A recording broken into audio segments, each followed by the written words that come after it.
The coverage of Mayweather versus Guerrero is like nothing we've ever seen. The reason? The reemergence of Showtime Championship Boxing and Showtime pay-per-view back to that lofty level that they had back when Mike Tyson was fighting and Julio Cesar Chavez. One of the main reasons?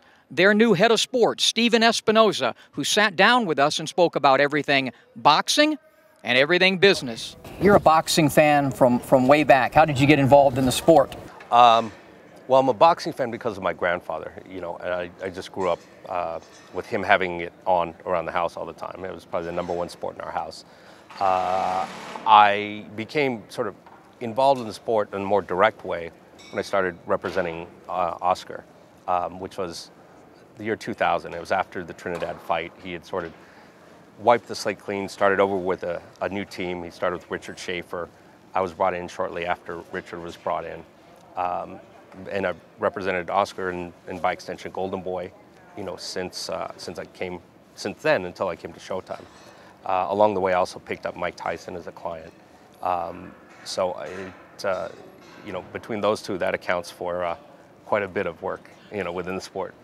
How did your work at Golden Boy prepare you for the segue on to heading up sports at Showtime?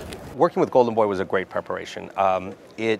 It gave me a perspective that I think few executives have, and that's being on the promoter side, being first on the individual fighter side with Oscar as a fighter, and then helping build the business of Golden Boy Promotions, from its very first TV show, which was in HBO Boxing After Dark, all the way through pay-per-views.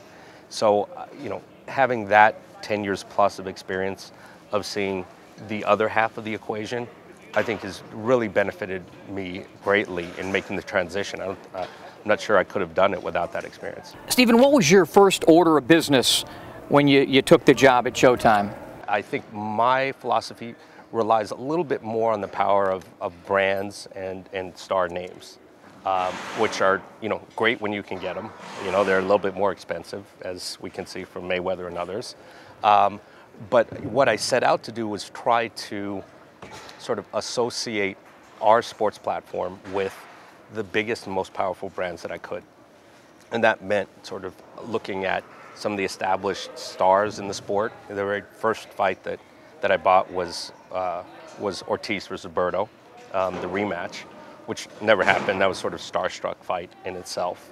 But that was, at that point, probably the most highly anticipated fight at the time. And then it sort of expanded beyond just boxing, looking at 60-minute sports.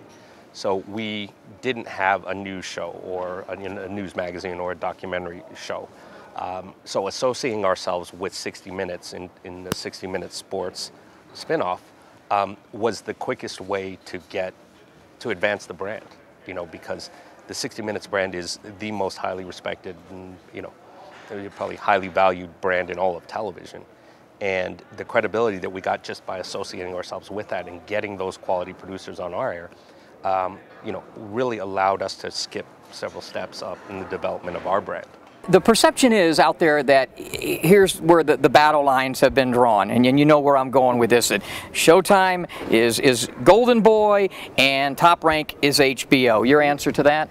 I want the best fights, period. So whether it's it's Top Rank or any other promoter, if someone's got a good fight that I think fits on our network, absolutely, I'm going to be chasing that fight just like anyone else. I mean, I chased very aggressively the Mars Donaire fight. No, that obviously got caught up in a lot of politics, but the fact that it was a top-ranked fighter in Donaire didn't give me pause at all. There were fights as recently as October, November of last year that I bid on from Top Rank. So in terms of that approach, I haven't been successful in getting Top Rank fights. Absolutely, love to have some of their top tier programming. But the dialogue for you is there. Oh, you know what? My door's open. My phone number is hasn't changed, and I reach out when there's programming available. Now, having said that, there has been criticism and some questioning about consistently having a lot of Golden Boy programming. You know, and my approach on that, and this is probably because I come from a little bit of experience in the general market television, non-sports as well, is, you know, no one really said to NBC that they had too many Dick Wolf shows. You know, nobody says to CBS they have too many Jerry Bruckheimer shows. If it's good programming, it's good programming. And the last 2 weeks are a perfect example. It doesn't matter that, you know, the last 2 weeks were Golden Boy shows. The reality is there's some of the best shows in the last couple of years. And anyone who thinks that I acquired those shows because I was giving Golden Boy a favor, you know, doesn't understand the sport. Those are great shows. Any network would be lucky to have them. You know, it's going to be interesting because I'm pretty close to Floyd and have followed him for so many years. He's fought like 6 times in the last 5 years. Your deal with him is 6 fights over 30 months. So how are you going to make that happen? You know, I think I'm not going to profess to be an expert on Floyd Mayweather, personally, certainly. I'm sure you know him far better. But my sense of him is that, you know, with all the time to think and reflect on what he wants to do over the next couple of years, I think he's refocused. And he's sort of came out thinking, hey, I've got a good at least 30 months here. I'm going to, you know, go hard, you know, do some great events, and see where I am in 30 months. I've heard him say, look, at 30 months, he's getting close to 40. Doesn't think it'll go much longer than that, but who knows? But what I do think he is 100% committed to is being very active for this last stretch run, whether it's 2 years or 3 years. I think one of these rationales is, you know, at his age, in the late 30s, you can't afford to go through that cycle of preparing yourself and then, you know, letting your body sort of recover for 9 months. It just doesn't work. Candidly, and I'd have this opinion whether we had to deal with him or not. I've never quite understood the criticism of Floyd in terms of the perception that he runs either as a fighter or he runs and carefully selects his opponents. I mean, if you look at, you know, his last half dozen opponents, you know, Cotto that was put aside Pacquiao because that was, again, caught up in a lot of politics. Cotto was the toughest fight that he could have taken.